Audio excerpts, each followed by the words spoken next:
प्रतापपुर राज्यर राजा थिले भीमसेन। तांकर गोटे बोली झियो थिला ज्योत्स्ना। राजकुमारी ज्योत्स्ना थिला रूप गुण परिपूर्ण। राजकुमारी बाहागर पाई दूर दूर राज्य प्रस्ताव आसुथिला। सब किछि भल चलुथिला, किंतु दिने एक दुर्घटना घटिला। आकाश रे कला मेघ छाईगला। सेई कला बादल रे बसी एक शक्तिशाली जादूगर प्रतापपुर राज्य को आसिला। से निज जादू शक्ति द्वारा राजा सामना को गला।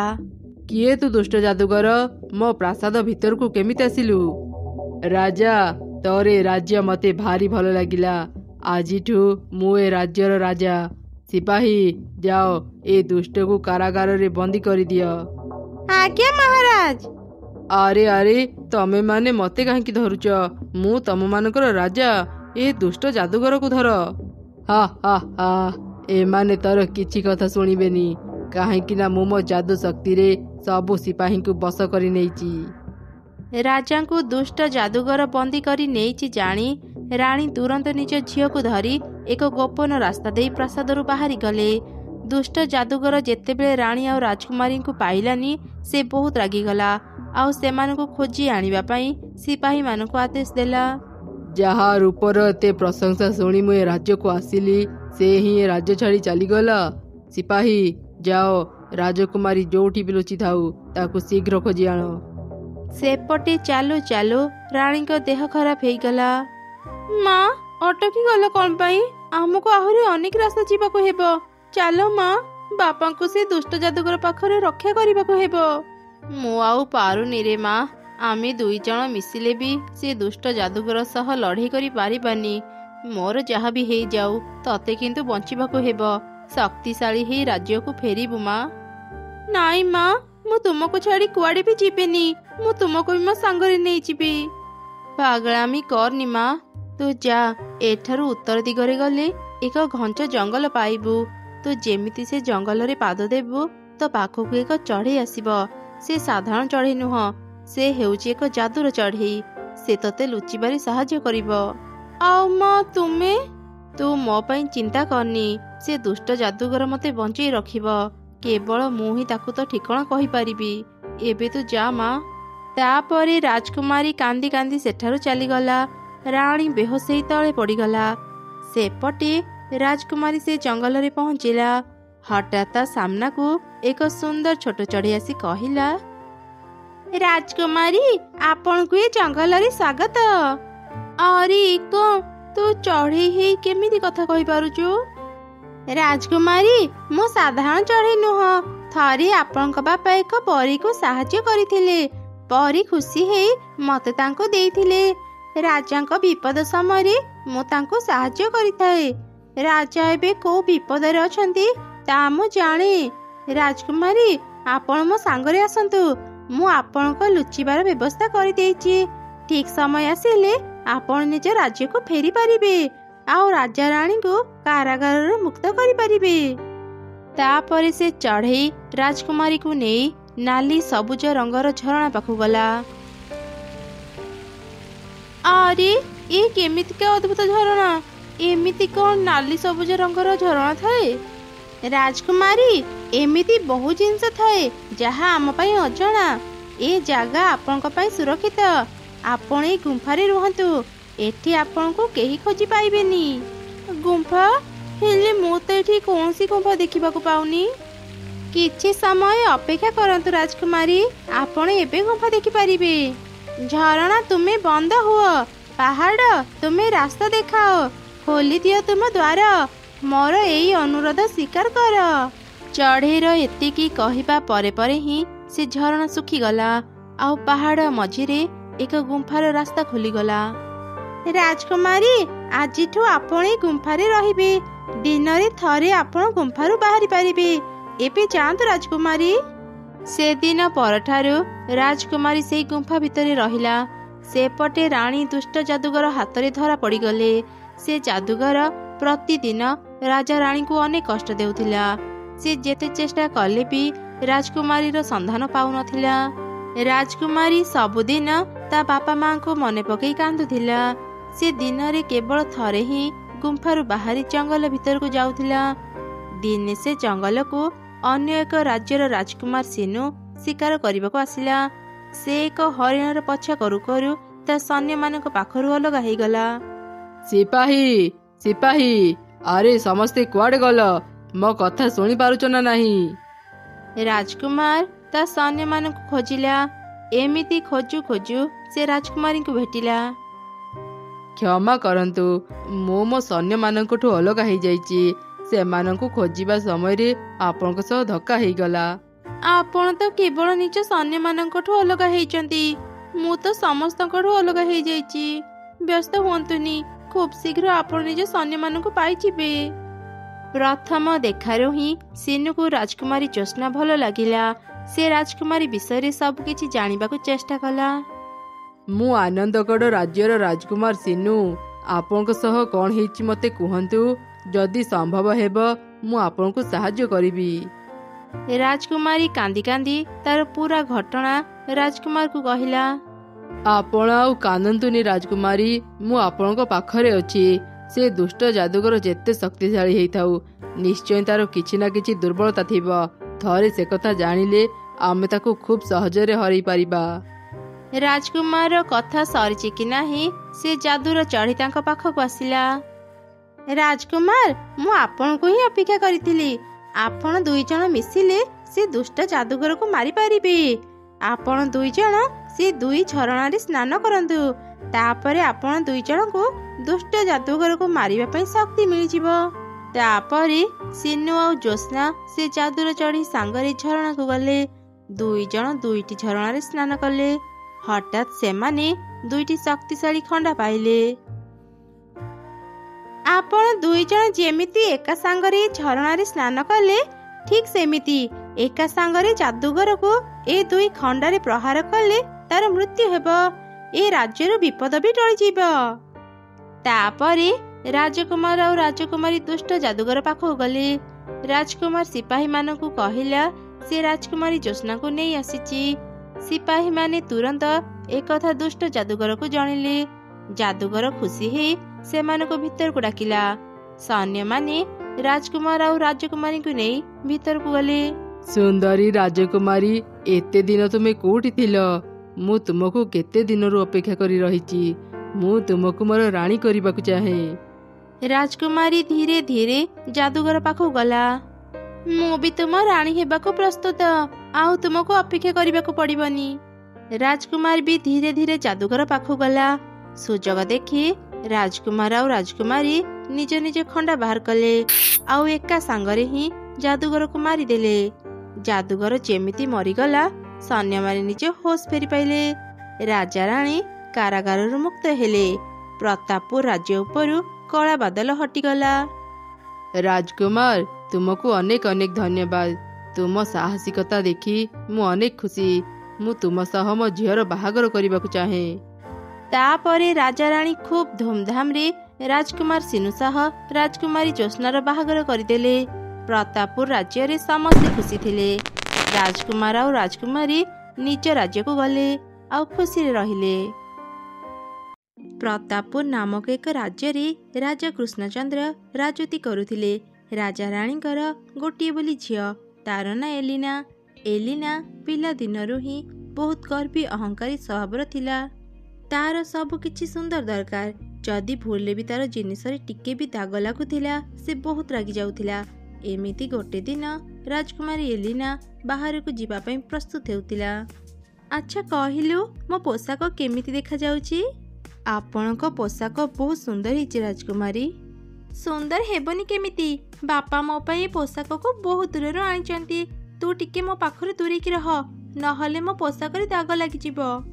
କିନ୍ତୁ ରାଜକୁମାରୀ, ଆପଣଙ୍କ ପୋଷାକରେ ଗୋଟେ ଦାଗ ଲାଗିଛି। କୋଉଠି? ଦେଖା ମତେ। ଏଲିନା ତା ନୂଆ ପୋଷାକରେ ଲାଗିଥିବା ଦାଗକୁ ଦେଖି ଭୀଷଣ ରାଗିଗଲା। ମୋ ନୂଆ ପୋଷାକରେ ଦାଗ କେମିତି ଲାଗିଲା? ନିର୍ମଳା, କୁଆଡେ ଗଲୁ? ଶୀଘ୍ର ଆସ। ରାଜକୁମାରୀର ପାଟି ଶୁଣି ନିର୍ମଳା ଦୌଡ଼ିକି ସେଠାକୁ ଆସିଲା। ମୋ ନୂଆ ପୋଷାକକୁ ଆଣିବା ସମୟରେ ତୁ କଣ ଏ ଦାଗ ଦେଖିପାରିଲୁନି? ତୋ ଭୁଲ ପାଇଁ ତତେ ଶାସ୍ତି ମିଳିବ। ପ୍ରହରୀ, କୁଆଡେ ସବୁ ଗଲ? ଶୀଘ୍ର ୟାକୁ ନେଇ ବନ୍ଦୀଘରେ ଭର୍ତ୍ତି କର।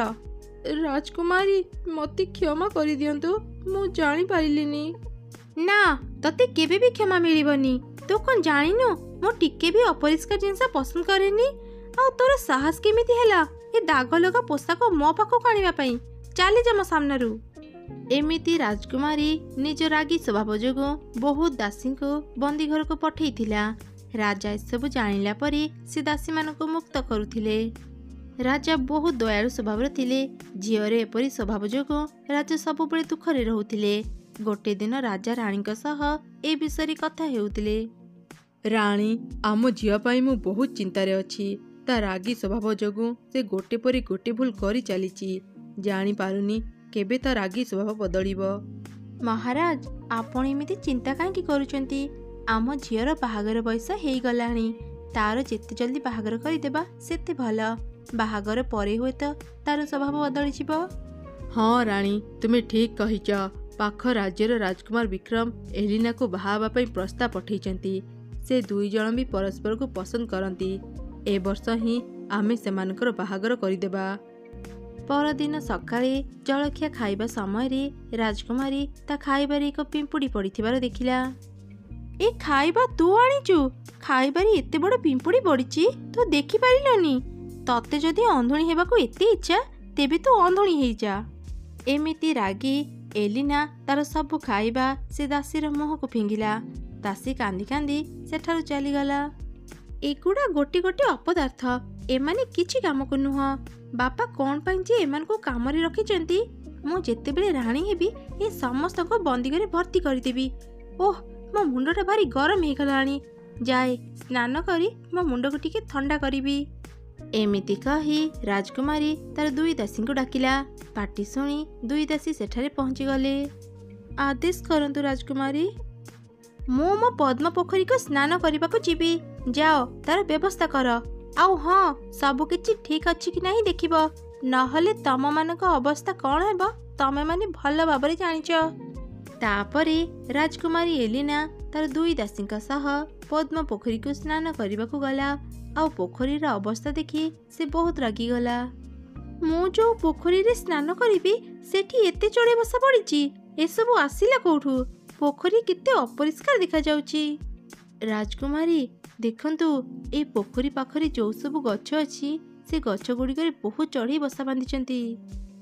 ଆଚ୍ଛା, ଏଇ ଚଢ଼େଇ ମାନେ ତାହେଲେ ମୋ ପୋଖରୀ ଅପରିଷ୍କାର କରୁଛନ୍ତି। ଶୀଘ୍ର ଯାଇ ଗୋଟେ ସୈନ୍ୟକୁ ଖବର ଦିଅ, ସେ ସବୁ ଚଢ଼େଇ ବସା ଭାଙ୍ଗି ଜଲ୍ଦି ପୋଖରୀ ସଫା କରୁ। ରାଜକୁମାରୀର ଆଦେଶ ଅନୁସାରେ ଜଣେ ସୈନ୍ୟ ସେଠାରେ ଥିବା ସବୁ ଚଢ଼େଇ ବସାକୁ ଭାଙ୍ଗିଦେଲା। ଗୋଟେ ଚଢ଼େଇର ଦୁଇଟି ଛୋଟ ଛୋଟ ଛୁଆ ଥିଲେ। ବସା ଭାଙ୍ଗିବା ଯୋଗୁଁ ତାର ଦୁଇ ଛୁଆ ମରିଗଲେ। ମା ଚଢ଼େଇଟି ବହୁତ କାନ୍ଦିଲା। ଆଜି ଯଦି ଏ ରାଜା ଝିଅ ଆମ ଭଳି ଚଢ଼େଇ ହେଇଥାନ୍ତା, ସେ ଆମ କଷ୍ଟ ଠିକ୍ ବୁଝିପାରିଥାନ୍ତା। ଗଛ ଡାଳରେ ବସା ବାନ୍ଧି ରହିବ ଯେ କେତେ କଷ୍ଟ ତା ସେ ଜାଣିଥାନ୍ତା। ମା ଚଢ଼େଇ ଏମିତି କହି ବହୁତ କାନ୍ଦିଲା। ସେତେବେଳେ ହଠାତ୍ ଚାରିଦିଗ ଅନ୍ଧାର ହେଇଗଲା। ଜୋର ଜୋରେ ପବନ ବହିଲା। ମା ଚଢ଼େଇର ଅଭିଶାପରେ ରାଜକୁମାରୀ ବି ଗୋଟେ ଚଢ଼େଇ ପାଲଟିଗଲା। ଇଏ କଣ ହେଲା? ମୁଁ ଏତେ ଛୋଟ କେମିତି ହେଇଗଲି? କଣ ହେଲା ମୋ ସାଙ୍ଗରେ? ରାଜକୁମାରୀଙ୍କ ଅବସ୍ଥା ଦେଖି ସେ ଦୁଇ ଦାସୀ ନିଜ ନିଜ ଭିତରେ କଥା ହେଲେ। ଆରେ, ଏଇ ଗର୍ବୀ ରାଜକୁମାରୀ ଚଢ଼େଇମାନଙ୍କ ବସା ଭାଙ୍ଗିଲା। ସେଥିପାଇଁ ଭଗବାନ ତାକୁ ଦଣ୍ଡ ଦେଇ ତାକୁ ଏକ ଚଢ଼େଇ କରିଦେଲେ। ସେ ଦୁଇ ଦାସୀଙ୍କ କଥାକୁ ରାଜକୁମାରୀ ଶୁଣୁଥିଲା। ସେ ଚଢ଼େଇ କେମିତି ହେଲା ତା ଜାଣିପାରିଲା। ନିଜକୁ ଚଢ଼େଇ ରୂପରେ ଦେଖି ରାଜକୁମାରୀ ବହୁତ କାନ୍ଦିଲା। ସେପଟେ ସେ ଦୁଇ ଦାସୀ ରାଜାଙ୍କୁ ଏ ଖବର ଜଣାଇଦେଲେ। ରାଜା ତୁରନ୍ତ ସେ ପୋଖରୀକୁ ଆସିଲେ। ବାପା, ତୁମେ ଆସିଛ? ଝିଅ, ତୋର ଏପରି ଅବସ୍ଥା କିଏ କଲା? ତୁ ଏଠି କାହିଁକି ବସିଛୁ? ପ୍ରାସାଦକୁ ଚାଲ, ମୁଁ ତତେ ବଡ଼ ବଡ଼ ବୈଦ୍ୟଙ୍କୁ ଦେଖେଇବି। ସେମାନେ ତତେ ନିଶ୍ଚୟ ଠିକ୍ କରିଦେବେ। ନା ବାପା, ମୁଁ ଆଉ କୁଆଡ଼େ ବି ଯିବିନି। ମୁଁ ମୋ ଭୁଲର ଶାସ୍ତି ପାଉଛି। ରାଜକୁମାରୀ ରାଜାଙ୍କୁ ଚଢ଼େଇର ସବୁ ଘଟଣା କହି ସେଠାରୁ ଉଡ଼ି ଦୂରକୁ ଚାଲିଗଲା। ଏମିତି କିଛି ଦିନ ବିତିଗଲା। ଝିଅକୁ ଭଲ ନ କରିପାରିବା ଚିନ୍ତାରେ ରାଜାଙ୍କର ଦେହ ବହୁତ ଖରାପ ହେଇଗଲା। ସେପଟେ ଚଢ଼େଇ ରାଜକୁମାରୀ ପାଖରେ ଥିବା ଚଢ଼େଇମାନଙ୍କ ସହ ରହୁଥିଲା। ଚଢ଼େଇମାନଙ୍କ ସହ ସେ ଭଲ ସାଙ୍ଗ ବି ହେଇଗଲା। ଚଢ଼େଇମାନେ ତାକୁ ମା ଚଢ଼େଇ ଦେଇଥିବା ଅଭିଶାପ ବିଷୟରେ ଜଣାଇଦେଲେ। ଆଚ୍ଛା ଚଢ଼େଇ, ମୁଁ ତ ଘରେ ରହୁଛି, ତୁ ମୋ ଉପରେ ବହୁତ ରାଗୁଥିବୁ ନା? ରାଗିବି କଣ ପାଇଁ ରାଜକୁମାରୀ? ଏବେ ତୁମେ ବହୁତ ବଦଳି ଯାଇଛ, ଆଉ ତୁମେ ମୋର ଭଲ ସାଙ୍ଗ ବି। ତୁମେ ଯେତେ ଦିନ ଚାହିଁବ ମୋ ଘରେ ରହିପାରିବ। ତମେ ସବୁ କେତେ ଭଲ, ଆଉ ମୁଁ ରାଗରେ ଅନ୍ଧ ହେଇ ତମମାନଙ୍କ ବସ ଭାଙ୍ଗିଦେଲି। ମୋ ପାଇଁ ସେ ଚଢ଼େଇର ଛୁଆ ଦୁଇଟା ମରିଗଲେ। ସେ ଚଢ଼େଇ ମୋତେ ଅଭିଶାପ ଦେଇ ଏକଦମ ଠିକ୍ କରିଛି। ମୁଁ ଏହାର ହିଁ ଯୋଗ୍ୟ। ଯାହା ହେବା କଥା ତ ହେଇସାରିଛି। ସେ କଥା ଚିନ୍ତା କରି ଏବେ ଆଉ ମନ ଦୁଃଖ କରନି ରାଜକୁମାରୀ। ରାଜକୁମାରୀ, ମୁଁ ଏବେ ପ୍ରାସାଦରୁ ଆସିଲି। ଆପଣଙ୍କ ବାପାଙ୍କର ଦେହ ବହୁତ ଖରାପ। ସେ ଜମା ବି ଭଲ ହେଉନାହାନ୍ତି। କ'ଣ ହେଲା? ମୁଁ ଏବେ ହିଁ ମୋ ବାପାଙ୍କ ପାଖକୁ ଯାଉଛି। ଏମିତି କହି ଚଢ଼େଇ ରାଜକୁମାରୀ ଉଡ଼ି ଉଡ଼ି ତା ବାପାଙ୍କ ପାଖକୁ ଗଲା। ବାପା, ନିଜର ଏଇ କ'ଣ ଅବସ୍ଥା କରିଛ? ମାରେ, ମୋତେ କ୍ଷମା କରିଦେ। ତୁ କେତେ କଷ୍ଟରେ ଅଛୁ, ଆଉ ମୁଁ ତୋତେ ପୂର୍ବ ଭଳି ଠିକ୍ କରିପାରିଲିନି। ମୁଁ ତୋର ଭଲ ବାପା ନୁହଁ। ନା ବାପା, ଏଥିରେ ତୁମର କିଛି ଭୁଲ ନାହିଁ। ସବୁ ଭୁଲ ତ ମୋର। ମୁଁ ମୋ ଭୁଲର ଶାସ୍ତି ପାଉଛି। ନିଜକୁ ଦୋଷ ଦିଅନି ବାପା, ଆଉ ଶୀଘ୍ର ଭଲ ହୁଅ। ସେତେବେଳେ ଗୋଟିଏ ପ୍ରହରୀ ଆସି ଜଣେଇଲା ପାଖ ରାଜ୍ୟର ରାଜକୁମାର ବିକ୍ରମ ସେଠାକୁ ଆସିଛନ୍ତି। ରାଜକୁମାର ବିକ୍ରମଙ୍କର ଆସିବା ଖବର ଜାଣି ରାଜକୁମାରୀ ଚିନ୍ତାରେ ପଡ଼ିଗଲା। ସେ ଚଢ଼େଇ ଅବସ୍ଥାରେ ରାଜକୁମାର ବିକ୍ରମଙ୍କ ସାମ୍ନାକୁ ଯିବାକୁ ଚାହୁଁନଥିଲା। ସେ ସେଠାରୁ ଉଡ଼ି ଚାଲିଗଲା। ସେପଟେ ରାଜକୁମାର ବିକ୍ରମ ରାଜାଙ୍କ ପାଖକୁ ଆସିଲା। ରାଜାଙ୍କ ପାଖରୁ ସେ ରାଜକୁମାରୀ ଚଢ଼େଇ ହେବା କଥା ଜାଣିଲା। ଏହା ତ ସତରେ ବହୁତ ବଡ଼ ସମସ୍ୟା। ହେଲେ ଆପଣ ଏ ବିଷୟରେ ଆଉ ଚିନ୍ତା କରନ୍ତୁନି। ମୁଁ ଆପଣଙ୍କୁ କଥା ଦେଉଛି, ରାଜକୁମାରୀଙ୍କ ପୂର୍ବ ରୂପ ଫେରାଇ ଆଣିବା ପାଇଁ ମୁଁ ନିଶ୍ଚୟ ଚେଷ୍ଟା କରିବି। ରାଜକୁମାରୀ ଏବେ କେଉଁଠି, ମୋତେ ସେ ଠିକଣା କୁହନ୍ତୁ। ରାଜା ବିକ୍ରମକୁ ସେ ଠିକଣା କହିଲେ। ତାପରେ ରାଜକୁମାର ବିକ୍ରମ ରାଜକୁମାରୀ ରହୁଥିବା ଜାଗାକୁ ଗଲା, ଆଉ ରାଜକୁମାରୀଙ୍କୁ ଡାକିଲା। ରାଜକୁମାରୀ ଏଲିନା, ଏବେ ତୁମେ କେଉଁଠି? ମୋ ସାମ୍ନାକୁ ଆସ। ନା ରାଜକୁମାର, ମୁଁ ତଳକୁ ଯିବିନି। ଏବେ ମୁଁ ପୂର୍ବ ରାଜକୁମାରୀ ନୁହଁ, ଯାହାକୁ ତୁମେ ଜାଣିଛ। ତୁମେ ଏଠାରୁ ଚାଲିଯାଅ। ରାଜକୁମାରୀ, ମୁଁ ତମ ବାପାଙ୍କୁ କଥା ଦେଇଛି, ତମର ପୂର୍ବ ରୂପ ନ ଫେରିବା ଯାଏଁ ମୁଁ ଏଠାରୁ ଯିବିନି। ମୋ ପାଖକୁ ଆସ, ଆଉ ମୋତେ ସବୁ ଘଟଣା ଜଣାଅ। ଏମିତି ଶୁଣି ଚଢ଼େଇ ରାଜକୁମାରୀ ତଳକୁ ଆସିଲା, ଆଉ ରାଜକୁମାର ବିକ୍ରମକୁ ସବୁ ଘଟଣା ଜଣେଇଲା। ତାପରେ ବିକ୍ରମ ରାଜକୁମାରୀଙ୍କୁ ଅନ୍ୟ ଚଢ଼େଇମାନଙ୍କୁ ଡାକିବା ପାଇଁ କହିଲା। ଚଢ଼େଇ ରାଜକୁମାରୀ ତାର ସବୁ ସାଙ୍ଗକୁ ସେଠାକୁ ଡାକିଲା। ଆଚ୍ଛା, ତମେମାନେ କହିପାରିବ ସେ ମା ଚଢ଼େଇ ଏବେ କେଉଁଠି ଅଛି? ବସା ଭାଙ୍ଗିବା ଯୋଗୁଁ ଯାହାର 2 ଛୁଆ ମରିଯାଇଥିଲେ। ସେ ଘଟଣା ପରେ ମା ଚଢ଼େଇ ଦୁଃଖରେ ଜାଗା ଛାଡ଼ି ପାଖ ଜଙ୍ଗଲକୁ ଚାଲି ଯାଇଛି। ମୁଁ ଶୁଣିଥିଲି ପାଖ ଜଙ୍ଗଲରେ ଥିବା ଏକ ବଡ଼ ତାଳ ଗଛରେ ସେ ବସା ବାନ୍ଧି ରହୁଛି। ଚାଲନ୍ତୁ ରାଜକୁମାରୀ, ଆମେ ଏବେ ହିଁ ତା ପାଖକୁ ଯିବା। ଏବେ କେବଳ ସେ ହିଁ ତମକୁ ଏ ଅଭିଶାପରୁ ମୁକ୍ତ କରିପାରିବ। ଏମିତି କହି ରାଜକୁମାର ବିକ୍ରମ ଏଲିନାକୁ ଧରି ପାଖ ଜଙ୍ଗଲକୁ ଗଲା। କିଛି ସମୟ ଖୋଜିଲା ପରେ ସେ ସେଇ ବଡ଼ ତାଳ ଗଛକୁ ପାଇଗଲା, ଯୋଉଠି ସେ ମା ଚଢ଼େଇ ବସା ବାନ୍ଧି ରହୁଥିଲା। ସେଠି ପହଞ୍ଚିଲା ପରେ ଏଲିନା ସେ ମା ଚଢ଼େଇକୁ ଡାକିଲା। ରାଜକୁମାରୀର ପାଟି ଶୁଣି ମା ଚଢ଼େଇ ତଳକୁ ଆସିଲା। ରାଜକୁମାରୀ, ତୁ ଏଠି? ଏବେ ତତେ ଆଉ କ'ଣ ଦରକାର? ମୋ ଛୁଆମାନଙ୍କୁ ମାରି ତତେ କ'ଣ ଶାନ୍ତି ମିଳିଲାନି? ମୋତେ କ୍ଷମା କରିଦେ ଚଢ଼େଇ। ମୁଁ ଗର୍ବ ଅହଙ୍କାରରେ ଅନ୍ଧ ହେଇଯାଇଥିଲି। ମୁଁ ତମମାନଙ୍କ କଷ୍ଟକୁ ବୁଝିପାରିନଥିଲି। ମୁଁ ମୋ ଭୁଲ ବୁଝି ସାରିଛି, ଆଉ ତୋର ଦଣ୍ଡ ବି ପାଉଛି। ଚଢ଼େଇ, ତୁ ତ ଛୁଆଙ୍କୁ ହରେଇ ବହୁତ କଷ୍ଟ ପାଇଛୁ। ଆମେ କେହି ବି ତ କଷ୍ଟ ଦୂର କରିପାରିବୁନି। ରାଜକୁମାରୀ ନିଜ ଭୁଲ ବୁଝି ସାରିଛି। ସେ ଏବେ ତୋ ଭଳି ଗୋଟେ ଚଢ଼େଇ। ଏଇ ଦୁଃଖରେ ରାଜାଙ୍କର ଦେହ ଖରାପ ହେଇଯାଇଛି। ସେ ବଞ୍ଚିବେ କି ନାହିଁ ତାହା ଜଣା ନାହିଁ। ତୁ କ'ଣ ଚାହୁଁ ଅନ୍ୟ ଜଣେ ବି ନିଜ ସନ୍ତାନ ହରେଇ ଏ ଦୁନିଆରୁ ଚାଲିଯାଉ? ଏବେ ସବୁକିଛି ତୋ ହାତରେ ଅଛି। ତୁ ରାଜକୁମାରୀଙ୍କୁ କ୍ଷମା କରିଦେ। ବିକ୍ରମ ପାଖରୁ ଏମିତି ଶୁଣି ମା ଚଢ଼େଇଟି କାନ୍ଦିବାକୁ ଲାଗିଲା, ଆଉ କହିଲା, ନା, ମୁଁ କେବେ ବି ଚାହିଁବିନି ମୋ ଭଳି ଅନ୍ୟ ବାପା ମା ବି ନିଜ ସନ୍ତାନକୁ ହରେଇ କଷ୍ଟ ପାଆନ୍ତୁ। ଯା ରାଜକୁମାରୀ, ମୁଁ ତତେ କ୍ଷମା କରିଦେଲି। ଏମିତି କହି ମା ଚଢ଼େଇ ସେଠାରୁ ଯିବା ସମୟରେ ତା ଆଖିରୁ ଲୁହ ରାଜକୁମାରୀ ଉପରେ ପଡ଼ିଲା। ରାଜକୁମାରୀ ନିଜ ପୂର୍ବ ରୂପକୁ ଫେରି ପାଇଲା। ସତରେ ତମେ ଚଢ଼େଇ ସବୁ ବହୁତ ଭଲ। ବହୁତ ବଡ଼ ମନ ତମର। ମୋତେ କ୍ଷମା କରିଦେଇଥିବାରୁ ବହୁତ ଧନ୍ୟବାଦ। ମା ଚଢ଼େଇକୁ ଧନ୍ୟବାଦ ଜଣେଇ ରାଜକୁମାର ବିକ୍ରମ ଆଉ ଏଲିନା ରାଜପ୍ରସାଦକୁ ଫେରିଲେ। ରାଜକୁମାରୀ ଏଲିନାକୁ ଠିକ୍ ହେବାର ଦେଖି ରାଜାରାଣୀ ଖୁବ୍ ଖୁସି ହେଇଗଲେ। କିଛି ଦିନ ପରେ ରାଜା ବି ଧୀରେ ଧୀରେ ସୁସ୍ଥ ହେଇଗଲେ। ସେଦିନ ପରଠାରୁ ରାଜକୁମାରୀ ଏଲିନା ସମ୍ପୂର୍ଣ୍ଣ ଭାବରେ ବଦଳିଗଲା। ସେ ଆଉ କାହା ସହ ବି ଖରାପ ବ୍ୟବହାର କରିନଥିଲା। ଶେଷରେ ରାଜକୁମାର ବିକ୍ରମ ସହ ରାଜକୁମାରୀ ଏଲିନାର ବାହାଘର ବହୁତ ଧୁମଧାମରେ ହେଇଗଲା ଆଉ ସେମାନେ ଖୁସିରେ ଜୀବନ ଯାପନ କଲେ। ବହୁ ଦିନ ପୂର୍ବେ ଗୋଟିଏ ରାଜ୍ୟରେ ଏଲିନା ନାମରେ ଜଣେ ରାଜକୁମାରୀ ତାଙ୍କ ମାତା ପିତାଙ୍କ ସହ ରହୁଥିଲେ। ରାଜକୁମାରୀ ଦେଖିବାକୁ ବହୁତ ସୁନ୍ଦର ଥିଲେ। ରାଜକୁମାରୀଙ୍କ ବିବାହ ବୟସ ହେଇଯାଇଥିଲା। ଅନେକ ରାଜ୍ୟରୁ ରାଜକୁମାରୀଙ୍କ ବାହାଘର ପାଇଁ ପ୍ରସ୍ତାବ ଆସିଥିଲା, ହେଲେ ରାଜକୁମାରୀ କାହାକୁ ବି ପସନ୍ଦ କରୁନଥିଲେ। ଯୋଉଥିପାଇଁ ରାଜାରାଣୀ ରାଜକୁମାରୀଙ୍କ ବାହାଘରକୁ ନେଇ ସବୁବେଳେ ଚିନ୍ତାରେ ରହୁଥିଲେ। ଦିନେ ପଡ଼ୋଶୀ ରାଜ୍ୟର ଜଣେ ରାଜା ବିଜୟ କୁମାର ରାଜକୁମାରୀ ଏଲିନାଙ୍କ ସୁନ୍ଦରତା ବିଷୟରେ ଶୁଣି ରାଜକୁମାରୀଙ୍କୁ ଦେଖା କରିବା ପାଇଁ ତାଙ୍କ ରାଜ୍ୟକୁ ଆସିଲେ। ରାଜା ବିଜୟ କୁମାରଙ୍କ ସସମ୍ମାନରେ ସ୍ୱାଗତ କଲେ। କିଛି ସମୟ ପରେ ରାଜକୁମାରୀ ଏଲିନା ବିଜୟ କୁମାରଙ୍କ ସାମ୍ନାକୁ ଆସିଲେ। ପ୍ରଥମ ଦେଖାରୁ ହିଁ ବିଜୟ କୁମାର ରାଜକୁମାରୀଙ୍କୁ ଖୁବ୍ ପସନ୍ଦ କଲେ। ସେ ରାଜକୁମାରୀଙ୍କୁ ବିବାହ କରିବା ପାଇଁ ରାଜାଙ୍କ ପାଖରେ ପ୍ରସ୍ତାବ ରଖିଲେ। ମହାରାଜ, ରାଜକୁମାରୀ ମୋର ପସନ୍ଦ ହେଇଛନ୍ତି। ମୁଁ ତାଙ୍କୁ ବିବାହ କରି ମୋ ରାଣୀ କରିବାକୁ ଚାହୁଁଛି। କିନ୍ତୁ ବାପା, ବିଜୟ କୁମାର ମୋର ପସନ୍ଦ ନୁହନ୍ତି। ମୁଁ ଏ ବାହାଘରରେ ରାଜି ନୁହଁ। ଠିକ୍ ଅଛି ମା, ଯଦି ତୁ ଏ ବାହାଘରରେ ରାଜି ନୁହଁ ମୁଁ ତତେ ବାଧ୍ୟ କରିବିନି। ରାଜା ବିଜୟ କୁମାର ଖରାପ ଭାବିବେନି। ମୋ ଝିଅ ଏ ବାହାଘରରେ ରାଜି ନୁହଁ, ମୁଁ ତାକୁ ବାଧ୍ୟ କରିପାରିବିନି। ଏମିତି ଶୁଣି ରାଜା ବିଜୟ କୁମାର ଖୁବ୍ ଅପମାନିତ ହେଲେ ଆଉ ରାଗିଗଲେ। ମହାରାଜ, ମୁଁ ଏତେ ବଡ଼ ରାଜ୍ୟର ରାଜା। ମୁଁ ନିଜେ ଆସି ରାଜକୁମାରୀଙ୍କୁ ବାହା ହେବା ପାଇଁ ପ୍ରସ୍ତାବ ଦେଲି। ଏଇଟା ଆପଣମାନଙ୍କ ପାଇଁ ସୌଭାଗ୍ୟର କଥା। ହେଲେ ଆପଣମାନେ ମୋତେ ଅପମାନ ଦେଇ କିଛି ଠିକ୍ କଲେ ନାହିଁ। ମୁଁ ଏ ଅପମାନର ପ୍ରତିଶୋଧ ନେବି। ଏମିତି ରାଗି ରାଜା ବିଜୟ କୁମାର ସେଠାରୁ ଚାଲିଗଲେ। ରାଣୀ ବିଜୟ କୁମାରଙ୍କ ଧମକ ଶୁଣି ଖୁବ୍ ଡରିଗଲେ। ହେ ଭଗବାନ, ରାଜା ବିଜୟ କୁମାରଙ୍କୁ ରଗେଇ କିଛି ଠିକ୍ ହେଲା ନାହିଁ। ସେ ଅନେକ ପ୍ରକାରର ଯାଦୁବିଦ୍ୟା ଜାଣିଛି। ଯଦି ସେ ଏଲିନାର କିଛି କ୍ଷତି କରିଦେବ। ମା, ତମେ ଚିନ୍ତା କରନି। ଆମ ରାଜ୍ୟ ବି କମ୍ ନୁହଁ। ଯଦି ଯୁଦ୍ଧ ହେଲା ଆମେ ବହୁତ ସହଜରେ ରାଜା ବିଜୟ କୁମାରଙ୍କୁ ହରାଇ ପାରିବୁ।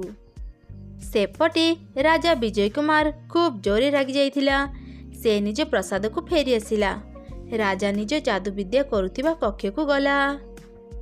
ଯୋଉ ରାଜକୁମାରୀକୁ ନେଇ ରାଜା ଏତେ ଗର୍ବ କରୁଛି, ମୁଁ ସେ ରାଜକୁମାରୀକୁ ଏମିତି ଦଣ୍ଡ ଦେବି ରାଜା କାହା ଆଗରେ ମୁହଁ ଦେଖିପାରିବନି।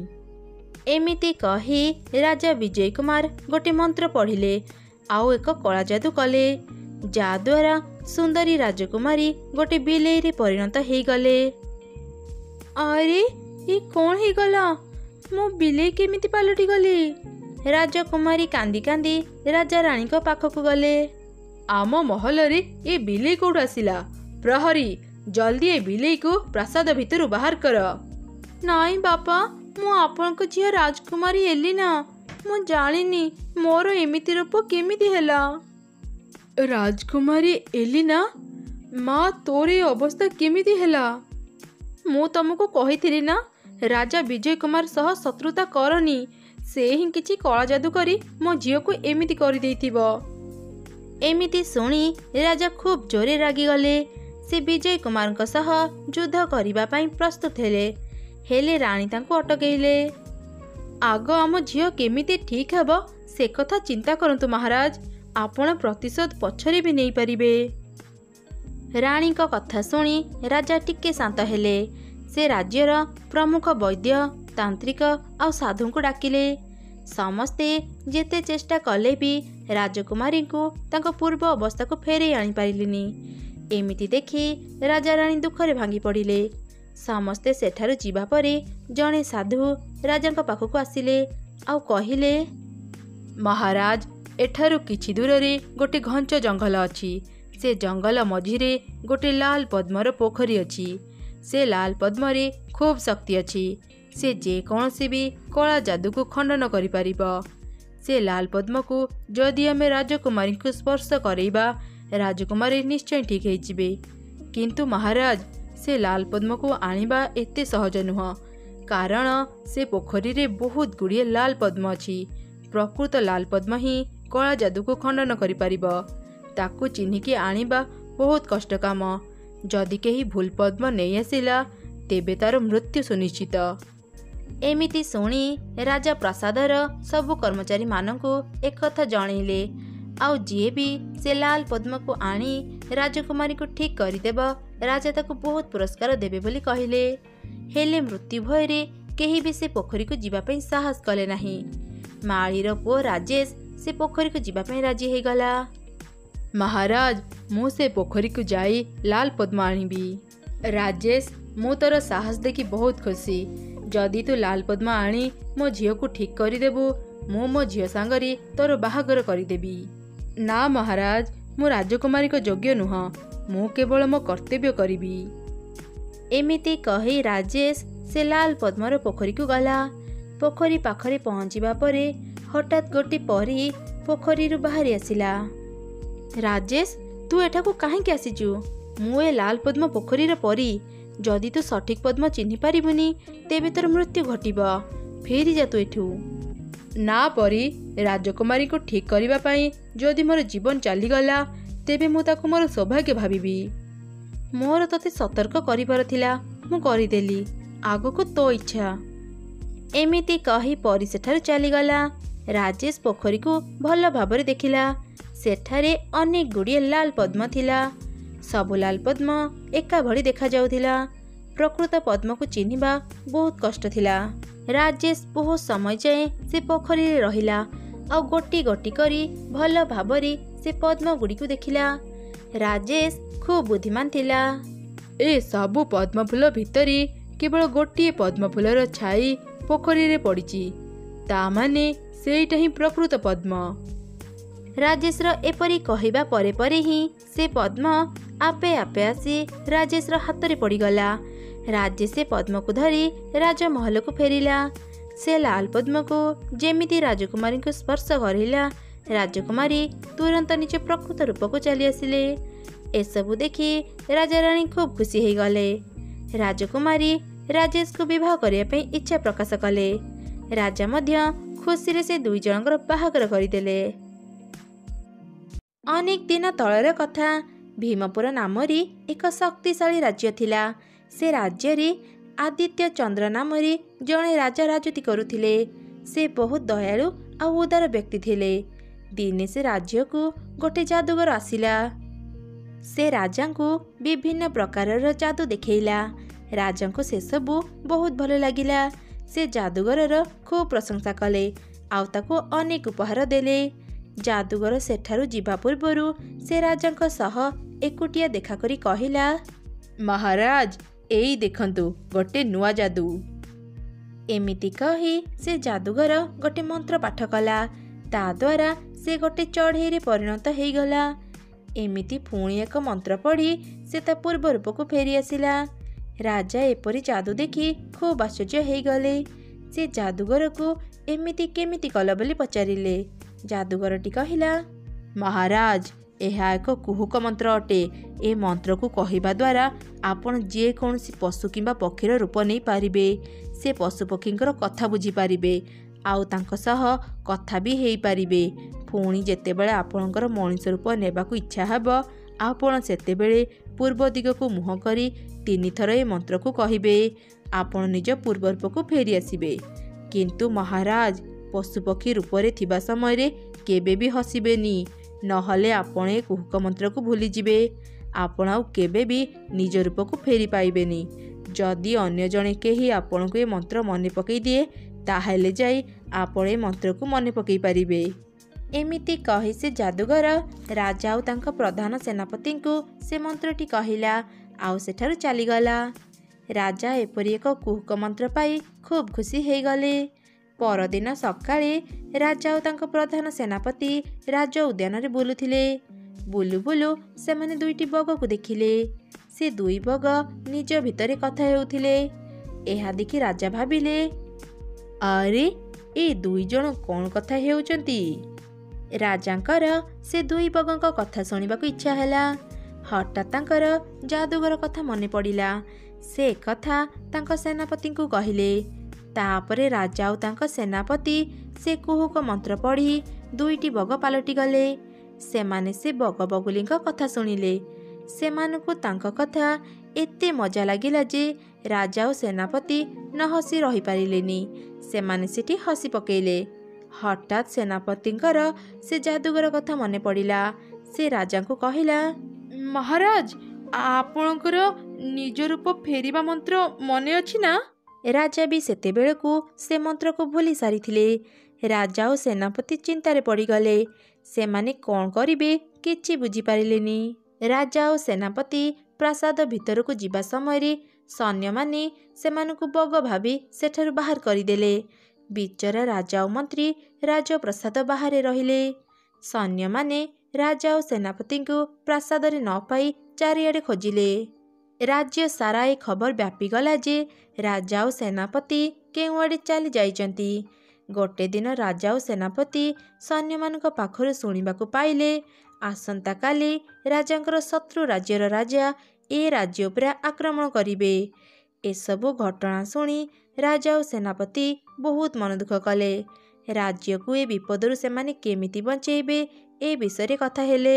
ସେମାନଙ୍କର ସବୁ କଥା ପାଖ ଗଛରେ ରହି ଗୋଟି କାଉ ଶୁଣୁଥିଲା। ସେ ରାଜା ଓ ସେନାପତିଙ୍କ ପାଖକୁ ଯାଇ କହିଲା, ମୁଁ ଆପଣଙ୍କ ସମସ୍ୟା ଜାଣିଛି। ନିଜ ରୂପକୁ ଫେରି ପାଇବାରେ ମୁଁ ଆପଣଙ୍କୁ ସାହାଯ୍ୟ କରିପାରିବି। ଏମିତି ଶୁଣି ରାଜା ଓ ସେନାପତି ବହୁତ ଖୁସି ହେଇଗଲେ। ସେମାନେ କାଉ ପାଖରେ ନେହୁରା ହେଇ କହିଲେ, ସତରେ ତୁମେ ଏହା କରିପାରିବ? ତେବେ ଆଉ ଡେରି କରନି, ଆମକୁ ଆମ ପୂର୍ବ ରୂପ ଫେରି ପାଇବାରେ ସାହାଯ୍ୟ କର। କିନ୍ତୁ ମହାରାଜ, ମୋର ଗୋଟେ ସର୍ତ୍ତ ଅଛି। ଯଦି ଆପଣ ରାଜି ହେବେ ତେବେ ଯାଇ କହିବି। ଶୀଘ୍ର କୁହ, ଆମେ ତୁମର ସବୁ ସର୍ତ୍ତରେ ରାଜି। ମୋତେ ଆଗେ କଥା ଦିଅ ଯେ ନିଜ ରୂପକୁ ଫେରି ପାଇବା ପରେ ତୁମ ଦୁଇ ଜଣଙ୍କ ମଧ୍ୟରୁ ଯେ କେହି ବି ମୋତେ ବିବାହ କରିବ, ତା ବି ସମସ୍ତଙ୍କ ସାମ୍ନାରେ ପୁରା ବିଧିବିଧାନ ସହ। ଏମିତି ଶୁଣି ସେନାପତି ରାଜାଙ୍କୁ କହିଲେ, ମହାରାଜ, ଏବେ ଆମେ କ'ଣ କରିବା? ମୁଁ ପୂର୍ବରୁ ବିବାହିତ, ପୁଣି ମୋର ପିଲାଛୁଆ ଅଛନ୍ତି। ମୁଁ ଏ କାଉକୁ ବାହା ହେଇପାରିବିନି। ଆପଣ ହିଁ କିଛି ନିଷ୍ପତ୍ତି ନିଅନ୍ତୁ। ନିଜ ରାଜ୍ୟକୁ ବିପଦରୁ ବାହାର କରିବା ପାଇଁ ରାଜା କାଉର ସର୍ତ୍ତରେ ରାଜି ହେଇଗଲେ। ଆଉ ତାପରେ କାଉ ରାଜା ଆଉ ସେନାପତିଙ୍କୁ ତାଙ୍କ ଶତ୍ରୁ ରାଜ୍ୟର ରାଜାଙ୍କ ପାଖକୁ ନେଇଗଲା। ସେତେବେଳେ ସେମାନେ ଦେଖିଲେ ସେଇ ଯାଦୁଗର ରାଜାଙ୍କ ଶତ୍ରୁ ରାଜାଙ୍କ ପାଖକୁ ଯାଉଛି। ସେମାନଙ୍କର କଥା ଶୁଣିବା ପାଇଁ କାଉ ଗୋଟେ ମୂଷାକୁ ରାଜମହଲ ଭିତରକୁ ପଠେଇଲା। ଭିତରେ ଶତ୍ରୁ ରାଜା ଆଉ ଯାଦୁଗର ହସୁଥିଲେ। ସାବାସ୍, ମୁଁ ତତେ ଯୋଉ କାମରେ ମୋ ଶତ୍ରୁ ରାଜାଙ୍କ ପାଖକୁ ପଠେଇଥିଲି ତୁ ସେ କାମ ଭଲରେ କରିଛୁ। ହେଲେ ତୁ ସେମାନଙ୍କୁ ଏମିତି କ'ଣ କହିଲୁ ଯେ ରାଜା ରାଜ୍ୟ ଛାଡ଼ି ଚାଲିଗଲା? ଯାଦୁଗର ଶତ୍ରୁ ରାଜାଙ୍କୁ ସବୁ ଘଟଣା ଜଣେଇଲା। ମହାରାଜ, ସେ କୁହୁକ ମନ୍ତ୍ରକୁ କହି ଯେ ବି ଥରେ ପଶୁ କିମ୍ବା ପକ୍ଷୀ ରୂପକୁ ଆସିଯିବ ତାକୁ ନିଶ୍ଚୟ ହସ ଲାଗିବ। ଆଉ ଥରେ ଯଦି ସେ ହସିଦେଲା ତେବେ ସେ ସବୁଦିନ ପାଇଁ ସେ ମନ୍ତ୍ରକୁ ଭୁଲିଯିବ। ଆରେ ବାଃ, ବହୁତ ବଢ଼ିଆ। ଆଚ୍ଛା, ସେ ମନ୍ତ୍ରଟା କ'ଣ ଯାହା ସେମାନେ ଭୁଲିଗଲେ? ଯାଦୁଗର ରାଜାଙ୍କୁ ସେ ମନ୍ତ୍ର କହିଲା। ମୂଷା ସେମାନଙ୍କ ସବୁ କଥା ଶୁଣୁଥିଲା। ସେ ବାହାରକୁ ଯାଇ କାଉକୁ ସବୁ ଘଟଣା ଜଣେଇଲା। କାଉ ରାଜା ଓ ସେନାପତିଙ୍କୁ ଏକଥା କହିଦେଲା। ରାଜା ଓ ସେନାପତିଙ୍କର ସେ ମନ୍ତ୍ର ମନେ ପଡ଼ିଗଲା। ସେମାନେ ସେ ମନ୍ତ୍ର କହି ନିଜ ରୂପକୁ ଫେରିଆସିଲେ ଆଉ ନିଜ ରାଜ୍ୟକୁ ଫେରିଗଲେ। ରାଜା ଓ ସେନାପତିଙ୍କୁ ଫେରିଆସିବା ଦେଖି ରାଜ୍ୟ ସାରା ଲୋକେ ଖୁବ୍ ଖୁସି ହେଇଗଲେ। ଶତ୍ରୁ ରାଜା ଯେତେବେଳେ ଏକଥା ଜାଣିଲେ ଭୀମପୁର ରାଜ୍ୟର ରାଜା ଫେରିଆସିଛନ୍ତି, ସେ ଭୟରେ ଆଉ ଆକ୍ରମଣ ନ କରି ସେଠାରୁ ଫେରିଗଲେ। ରାଜ୍ୟ ସାରା ଲୋକେ ଶାନ୍ତିରେ ନିଶ୍ୱାସ ମାରିଲେ। ସେଦିନ ରାତିରେ କାଉ ରାଜାଙ୍କ ପାଖକୁ ଗଲା ଆଉ ତାଙ୍କ ବାହାଘର କଥା କହିଲା। ରାଜା ତ କାଉକୁ କଥା ଦେଇ ସାରିଥିଲେ। ସେ ବହୁତ ସଚ୍ଚୋଟ ଥିଲେ। ସେ ଆଉ କରିବେ କ'ଣ? ପରଦିନ ରାଜା ଘୋଷଣା କଲେ ସେ ଗୋଟେ କାଉକୁ ବାହା ହେବେ। ଏ କଥା ଜାଣିଲା ପରେ ରାଜ୍ୟ ସାରା ଲୋକ ରାଜାଙ୍କ ବାହାଘରରେ ଯୋଗ ଦେଲେ। ରାଜା ଗୋଟେ କାଉକୁ ବାହା ହେଉଛନ୍ତି, ହେଲେ କ'ଣ ପାଇଁ? ସମସ୍ତଙ୍କ ମନରେ ଏମିତି ଚିନ୍ତା ଥିଲା। ବିଧିବିଧାନ ସହ ରାଜା ସେ କାଉକୁ ବାହା ହେଲେ। ବାହାଘରର କିଛି ମୁହୂର୍ତ୍ତ ପରେ ହିଁ କାଉ ଗୋଟେ ସୁନ୍ଦର ଯୁବତୀରେ ପରିଣତ ହେଇଗଲା। ଏମିତି ଦେଖି ସମସ୍ତେ ଆଶ୍ଚର୍ଯ୍ୟ ହେଇଗଲେ।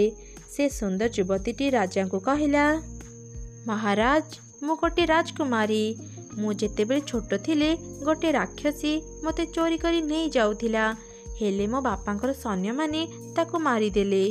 ମରିବା ପୂର୍ବରୁ ସେ ମୋତେ ଗୋଟେ ଅଭିଶାପ ଦେଲା ଆଉ ମୋତେ କାଉ କରିଦେଲା। ବହୁତ ବର୍ଷ ଯାଏଁ ମୁଁ ଏଭଳି କାଉ ରୂପରେ ଥିଲି। ଦିନେ ମୁଁ ଜଣେ ସନ୍ନ୍ୟାସୀଙ୍କୁ ଭେଟିଲି। ସେ ମୋର କଷ୍ଟ ଦେଖି ମୋତେ ଏ ଅଭିଶାପରୁ ମୁକ୍ତ ହେବା ପାଇଁ ଏକ ଉପାୟ କହିଥିଲେ। ଯିଏ ବି ମୋତେ ବିନା ଦ୍ୱନ୍ଦ୍ୱରେ ସମସ୍ତଙ୍କ ସାମ୍ନାରେ ବାହା ହେବ, ମୁଁ ପୂର୍ବ ରୂପକୁ ଫେରି ପାଇବି। ମୁଁ ଆପଣଙ୍କ ପୂର୍ବରୁ ବହୁତ ଜଣଙ୍କୁ ସାହାଯ୍ୟ କରିଥିଲି, ହେଲେ ସେମାନଙ୍କ କାମ ସରିଲା ପରେ କେହି ବି ମୋତେ ବାହା ହେବାକୁ ରାଜି ହେଲେ ନାହିଁ। ତାପରେ ମୁଁ ଆପଣଙ୍କୁ ଭେଟିଲି, ଆଉ ଆଜି ଆପଣଙ୍କ ପାଇଁ ମୁଁ ମୋ ପୂର୍ବ ରୂପକୁ ଫେରି ପାଇଲି। ରାଜା ଏକ ସୁନ୍ଦରୀ ସ୍ତ୍ରୀ ପାଇ ଖୁବ୍ ଖୁସି ହେଇଗଲେ। ଏମିତି ସେମାନେ ରାଜା ରାଣୀ ହେଇ ଖୁସିରେ ନିଜ ରାଜ୍ୟ ଚଳେଇଲେ। ବହୁତ ଦିନ ତଳେ ନୟନପୁର ନାମରେ ଗୋଟିଏ ଗାଁ ଥିଲା। ଗାଁରୁ କିଛି ଦୂରରେ ଗୋଟିଏ ଘଞ୍ଚ ଜଙ୍ଗଲ ଥିଲା। ଲୋକେ କୁହନ୍ତି ସେ ଜଙ୍ଗଲକୁ ଯିଏ ବି ଯାଏ ସିଏ ଆଉ ଫେରେନି। ସେଥିପାଇଁ ଗାଁ ଲୋକେ ଭୟରେ ସେ ଜଙ୍ଗଲକୁ ଯାଆନ୍ତି ନାହିଁ। ଦିନେ ସ୍ୱପ୍ନା ଆଉ ଲୀନା ନାମରେ ଦୁଇ ଜଣ ସାଙ୍ଗ ସହରରେ ନିଜ ପାଠପଢ଼ା ସାରି ତାଙ୍କ ଗାଁକୁ ଫେରୁଥିଲେ। ସେମାନେ ସେ ଜଙ୍ଗଲ ବିଷୟରେ କିଛି ବି ଜାଣିନଥିଲେ। ଦୁଇ ସାଙ୍ଗ ଜଙ୍ଗଲ ରାସ୍ତା ଦେଇ ଗାଁକୁ ଫେରୁଥିଲେ। ହଠାତ୍ ସେମାନେ ଦୁଇଟି ରାସ୍ତା ଦେଖିଲେ। ଆରେ ଲୀନା, ଏଠି ତ ଦୁଇଟି ରାସ୍ତା ଅଛି, ଆମେ କେଉଁ ରାସ୍ତାରେ ଘରକୁ ଯିବା? ଦୁଇ ସାଙ୍ଗ ଏମିତି ଚିନ୍ତା କରିବା ସମୟରେ ଜଣେ ଦେବୀ ତାଙ୍କ ସାମ୍ନାରେ ଆବିର୍ଭାବ ହେଲେ ଆଉ କହିଲେ, ମୋ ଜଙ୍ଗଲରେ ତମମାନଙ୍କୁ ସ୍ୱାଗତ।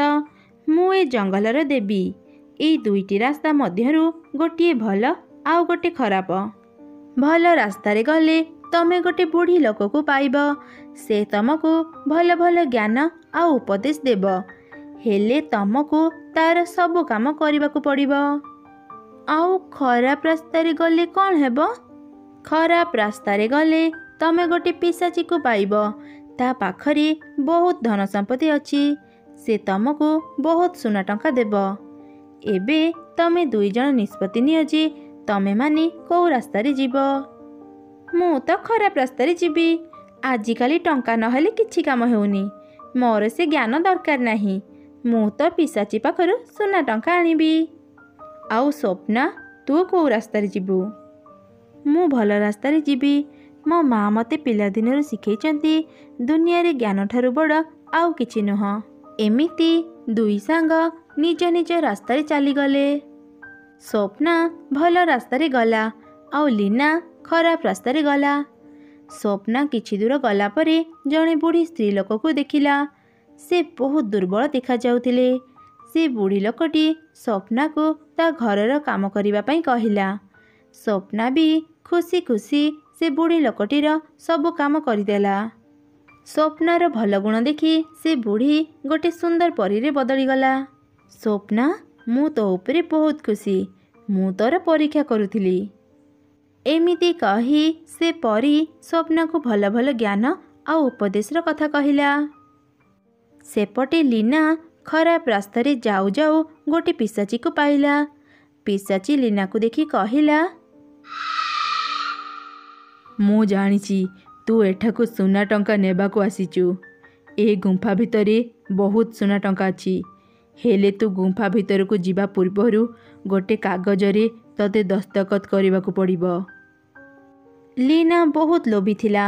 ସେ ସୁନା ଟଙ୍କା ପାଇବା ପାଇଁ ସେ କାଗଜକୁ ନ ପଢ଼ି ସେଥିରେ ଦସ୍ତଖତ କରିଦେଲା ଆଉ ଗୁମ୍ଫା ଭିତରକୁ ଚାଲିଗଲା।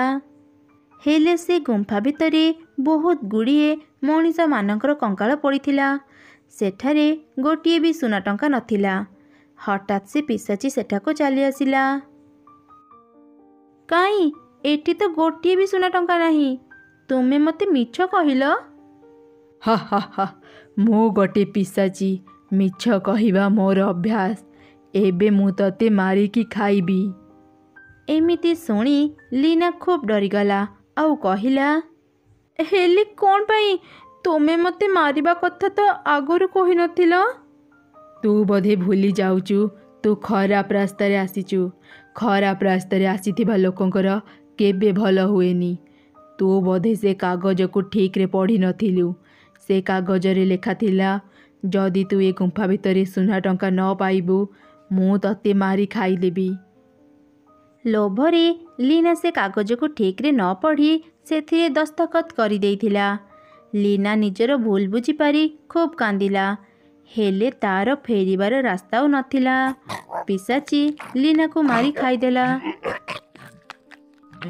सेपटे भल भल ज्ञान आउ उपदेश पाई स्वप्ना बाहर को आसी ता सांग को अपेक्षा कला। जंगलर देवी लीना सह जहाँ भी घटिला सब कथा स्वप्ना को कहले। निज सांगर कथा जानी स्वप्ना बहुत मन दुख कला। जंगलर देवी कहले, झियो तू मन दुख करनी, समस्ते निज निज कर्मर फल पाई थांती।